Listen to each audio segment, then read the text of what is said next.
আল্লাহ বলবেন নবীর ফারাসাক, মাথা তোলেন আর কাঁদবেন না।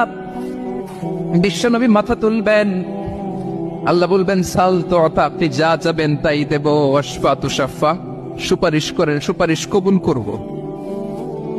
বিশ্ব নবী বলবেন আল্লাহ, ওই স্পেশাল দোয়াটা দুনিয়াতে করি নাই, আজকে আমি তোমার দরবারে দাঁড়িয়ে কিয়ামতের দিন ওই দোয়াটা করছি। আল্লাহ, আমার যে উম্মতের হৃদয়ে যাররা পরিমাণ ঈমান আছে, আমার একটা উম্মতকেও তুই জাহান্নামে ঢুকাতে পারবা না।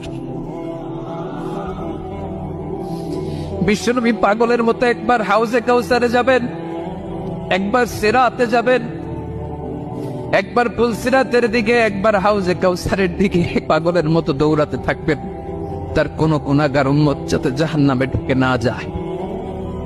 সেদিন কেউ সুপারিশ করতে পারবে না বিশ্বনবী ছাড়া। এজন্য 5 নম্বর